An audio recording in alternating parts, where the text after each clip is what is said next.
expand services. So we get some raise money from the rich and all of that. Yeah. So. Hey. Hi, Stephen. Hi. Hey, how you doing? I'm just kind of trying to find out what you're wearing the red shirt and what you're all here about. Oh yeah. Yeah. What we're all here about. Yeah. Well, I think we're here because we're tired of the lies that we have to cut. We know that there's a lot of wealth out there.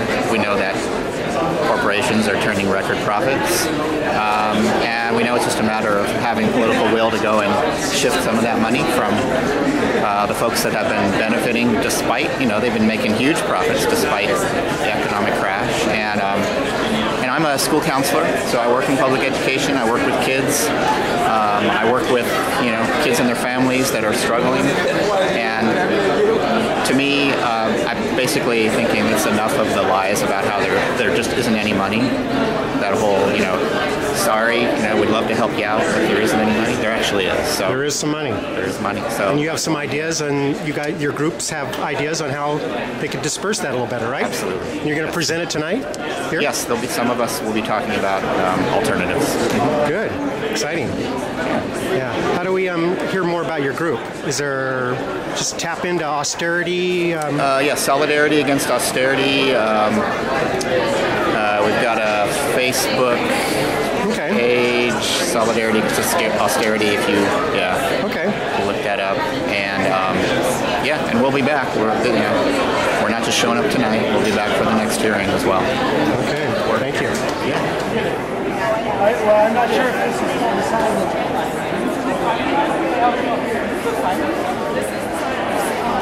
Okay, well, what I'm here for is we're trying to create a little visual messaging here to let the city council know that the communities in the Portland are united against these cuts. We don't need these cuts. They hurt everybody. When we come into these events, they say, you got to pick your priorities, which is basically another way of asking you to stab somebody else in the back. That's not the truth. I mean, the truth is that Portland isn't broke. You've got Nike, you've got Black Panther, you've got all these companies that are making millions of dollars a year, have all kinds of tax breaks, through the free enterprise zones and the urban renewal, how it's done in Portland. They need to pay their fair share. Don't cut services against the most vulnerable while you're letting the people, the corporations, not people, that have been getting away with murder, continue to do so. Wow, that's pretty straightforward, and it seems like pretty logical too. Yeah. I'm glad people are all saying this logical thing in a real simple way to understand. Yes. Yeah, thank you. I think you'll be hearing a lot of that tonight. Okay, good. Okay. Good. Thanks, Mark. Seconds just about why you're here and what do you think about it? Do you know about the red shirts and what all this means and what the message is and why you're here? Okay, but we're here to support senior centers from cuts. Okay. Because it's the best deal the city has. It's pure prevention. The socialization in the senior centers, all of the courses. I teach yoga. There are a lot of people like me who teach. We don't get any money for it. We do it because we are serving our community. You close the senior centers and you're going to lose billions of dollars, millions of dollars of free volunteer labor. What do you think about the other services that they're going to cut back too? Do you think that there should be no cuts to city services? Yes, I think that city services, there are so many things spent that are ridiculous, and it seems like the cuts are always directed at the people who need the service most, and the people that the city is actually saving money by rendering the service, and so right, because more people are working and making an income and spreading it in the community. Right. Yeah. And if you want an involved citizenship, you've got to support basic services, or you tamp people down to the extent that you have essentially silenced them. Exactly. So when you have a particular issue that is important to you, which I understand you want to testify about that, do you think it's important to say, but I don't want just our program to be saved? That isn't fair to the other programs that serve the citizens, and there's plenty of money and there's ways to raise revenue. This is what our Well, I think that's fine, and I agree with that philosophically. But I think we have had a difficulty getting what we do out in front of the public, Right, and because the people that we do it for, the population we do it for, are the older people. For instance, Meals on Wheels. For a lot of people, that's the only really nourishing meal they get in the day. And the only contact they have. But this is an invisible population to the people who are making these cuts and who are making the decisions about this. They don't know about this stuff. And we're trying to get it out in front of them so that they would realize it when it's gone, and all of the expenses from having a healthy senior population are at their doorstep. What are they going to do? Make the draconian choice to just let the old folks die? Very good point. Very good point. Good point. Look forward to your testimony. Listen to what other people say about the big picture too, that there's plenty of money and that there's ways to raise revenue that would expand services rather than cut services. One way that they could raise revenue is to the amount of money that is going to be lost on this arts tax thing with the adjudication that is coming up and with all of the management of a badly thought out law that was passed under false pretenses, I believe, by the public because they thought it was for education in the school. They didn't realize the small percentage that was going to the education of children. This is to favorite she artsy projects that people in power have chosen to support. And I would like, as a citizen, I support things. I live on $840 a month. I support OPB. I also support the classical music station because I get pleasure out of those things. I spend a good deal of money every month supporting those things because they're worth it to me. I've got to pay $35 on top of that. Okay, well, thank you very much for. Thank we're you. going to go try to get a couple more, but appreciate We appreciate the input. Yeah, Yep. absolutely.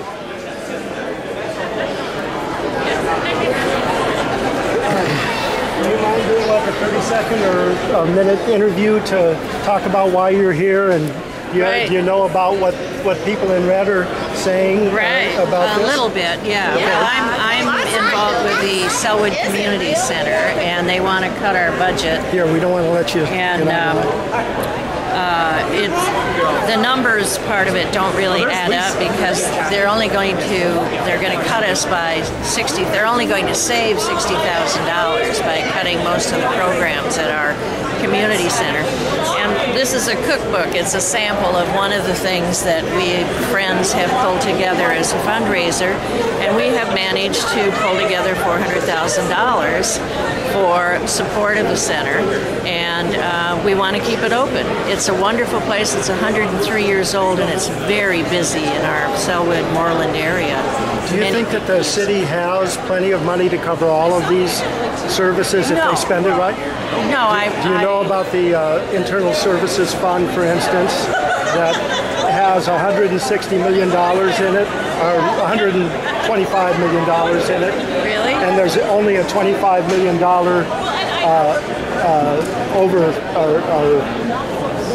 $25 million too little for the budget. That could come out of the Internal Services Fund. Really? And it would only be a quarter of that. Do you also know how much money is lost in urban renewal? No. That just serves tax money, that just serves like the Pearl District, and it's going to serve PSU instead of being used throughout the city for programs like yours So and East County. So what we're saying is no cuts. In fact, expand services. And that by doing this, having people come and talk about their own thing without seeing the bigger picture of you shouldn't cut anybody's services because it's bad for the whole community. Yeah, I read that thing in the paper today about the art fund. It's millions of dollars in Yeah, but the art fund is not, I mean, that's another separate issue, but we have plenty of ways to raise revenue from the people who have put us in this financial crisis. And we also have the way that the budget money is being used through urban renewal, for instance, is serving major contractors and corporations for their pet projects rather than taking care of the city and keeping people employed, which is what we need in a recession. Yeah, we have to grow employment, not do layoffs. Well, thank you. Yeah, thanks for your opinion. You know, the package is actually released. The way they do it is all the bureaus have been mandated to put a 10% cut off their existing budgets from last year, and then to look at buybacks of what they think is important. It's an exercise that the mayor is having the budget, having the bureaus do to see what their priorities are. Okay. And then he will look at the overall requests, and then he will put together a budget that's the mayor's budget that he will try to get 3 votes from the council to get adopted. Okay. What we're here to do, this is the final stages of this campaign, what we're here to do is let the mayor know that we want revenue to actually fund services, that we want revenue that is progressive, that it targets the right audience, the people who can afford to pay, and we want it substantial enough so that we aren't pitting services against each other. Yeah. I can't think of very many services that people are here to defend aren't worthwhile services. The city would like for us to just discuss. I know Amanda last time said that, well, if you're going to ask us what you want to save, tell us where we can cut. That's not a question that we should be asking people. What we should be asking people is help us find ways to raise revenue to fund these programs.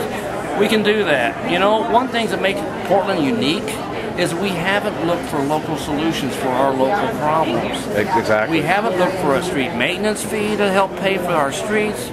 We haven't looked for some kind of operating levy for our parks. Oh, yeah. These are the things that we need to be asking, and we need to make sure we target the right people that can afford to pay. The ones who aren't paying their fair share today needs to be asked to pony up, get back on the payroll, get back in the tax rolls, and start paying your fair share. Because we've got some real human need here that has to be taken care of. Oh, yeah. And the people who have been currently paying have been taxed out. We understand that. It's ridiculous. We've got to give them tax relief while we turn around and put the Phil Knights and other people who've benefited the most from our society back into the tax rolls. Well, how does the 10% cut, how does that fit into play? I've heard about this 10% cut plan that Well, it's a 10% scenario. It's an exercise that he's going to ask you to take a 10% cut off your actual budgets from last year, the actuals, and then turn around and buy back what critical services you've cut in a priority of where you want it bought back at. It's an exercise. I understand, but we're waiting with bated breath to see what the mayor's going to come up with. Now, he promised in his campaign he was going to focus on services and focus on delivery of service. Yeah. And the frontline workers. We're going to try to hold him to that. We're going to try to have him look at, first of all, the first place he should look for savings is in his own bureaucracy. We've got a top-heavy city. The first step in saving money should be in the overhead costs of the city. And only when you wring that as tight as you can would you be justified in looking at the frontline services, because that impacts the community. Why would you want to look there first? You'd want to look for jobs that don't impact the community. And those are mainly in cost and overhead of the city. So what we want the mayor to do is look for his cuts where they belong. We got a span of control problem in the city of Portland. Our managers, on the average, only have 6 people they manage. They have 6 reports that they take as part of their job. These are city managers. These are city managers. Now the county has a 8-to-1. The state has 11-to-1. Now if they did nothing more but to move toward where the state is on their management, they could save millions of dollars in the city of Portland. We're not asking for a painful process. We're just asking for a rational process that's as rational as the state of Oregon already is doing. So we're asking the mayor, look at your overhead costs, figure out which ones are vital for delivery of services, which ones aren't, and make your cuts appropriately. That's all we're asking to do. Exactly. Don't cut people in the public service sector. They're the Don't punish the public. Yeah, and jobs in general. The post office thing is ridiculous. They're trying to save the Salem Mill facility, and it's going to happen more and more of those are just austerity cuts in general. That's right. You can't cut your way to a better economy. Yeah. You got to build a better economy by putting demand back in it. That means you put people's paychecks. You make people's paychecks whole. Yeah. You want people buying products? Well, you're going to have to pay them a paycheck to get them to buy products. And so what we want to do is we only have a handful of living wage jobs left. A lot of them are concentrated in the city. We're not going to cut those as well, because once we get down that path, where do we end? And infrastructure starts failing. Everything. Everything fails. Upkeep and maintenance of the city. That's exactly right. So that's my position. Realize it. Hey, can I get just a little opinion from you guys on why are you here? Of course. Of course. Okay. And I'll get your opinion here in a minute. But Joe? I don't really, I'm not going to testify. I'm just here to support Joe and the Individuals for Justice and the Progressive Party of Oregon. Okay, good. Well, I'll hear what Joe's got to say. Well, we're definitely here representing Individuals for Justice. I'm going to be talking off the top of my head tonight, so I haven't cleared it with the Oregon Progressive Party. But I cannot believe that they would disagree with anything that I say. And this is basically what I'm saying. You have two choices. You tell us that you have $25 million shortfall, you got two choices. You can cut or you can find the $25 million. Now, is it possible that there's $25 million in one of your hidden accounts? Because nobody can figure out the hidden accounts, because you asked Prague, who does the classification of 30 cities, ranked Portland 24th. We are 6 from the bottom. You got a D- in the way that you handle your money, because we can't figure it out. You tell us you're open, you're lying to us. Even this organization tells you you're lying. You have no transparency. If you look at the money for the Portland budget, you cannot figure out where the money is and where it's going. So when they say $25 million and Charlie turns around and tells all its departments to cut 10%, he's cutting people's lives. And we object to that. And we say to you, you will not be here next time, Charlie. You will not be here next time, Fish. And Amanda, I know you're not running. Novik, this could be the end of your career. Don't do this. And Joe, what do you want them to do to try to find that money? To invite people in. Occupy Portland has spent a year looking at the budget. Invite them in. Say, what are your ideas? Where's the money? You got money in urban development that's hidden money that they say they got to save. When they create all these accounts, then they say they have to have a reserve in every one of these accounts. So they got money all over the place. You know what, Joe? A lot of these people wearing the red shirts are saying that they can find this money through a lot of the wealth that's in this city. They're saying pull it from them, get tax money from them. How about this? Wells Fargo does business here in Portland. Wells Fargo has billions of dollars offshore. Nike, who all these creepy people called city council members, have just met in secret and quiet with Nike to bring Nike into the city of Portland. They're going to make deals for him. They just sent me and my wife a bill for $35 because the kids need money for their art programs at school, and we're going to pay it because we believe it's a good thing to do. But the corporations say, go to hell. We ain't paying nothing, and if you don't like it, we'll leave. And I say leave. Yep, we'd be better off without them. Yes. Thanks for speaking up. Yes. Can I correct the record? The last meeting of the Progressive Party, which was on last Tuesday night, we did informally endorse whatever Joe was going to say. What we didn't endorse was the People's Budget Project info, because I don't think they have a tangible budget yet, concrete budget yet put together. So we didn't endorse that, but generally Joe speaks for us too, on the Oregon Progressive Party. Okay. So. Okay. Thanks for the clarification. We do endorse what you're going to say. We don't endorse the People's Budget project because we don't know what it is. And the people's budget is the people that are wearing these red shirts that are here today, but the Progressive Party doesn't endorse that part of it. Because we don't know what it is. You're unsure of what it is. From what I've been hearing it is take the money from the wealthier places that it is stashed away here in Portland through taxing or paying their fair share. Yeah, but what the people at the Progressive Party wanted was a tangible readout of what their positions on it, so they could say yes or no or whatever. Okay, well, but in general, we are pushing for no austerity and then taxing the corporations to get the money for them that they have, as Joe said, offshore, and put it in the community. And why are we sending $91 billion to Afghanistan to fix their roads? The roads never get fixed, and the money disappears. It gets stolen. So why are we doing that work when we should be doing that in our own country? I'm glad you guys are here. All right. What's that sign say? It was just handed to me. All right. They're cutting a lot of jobs.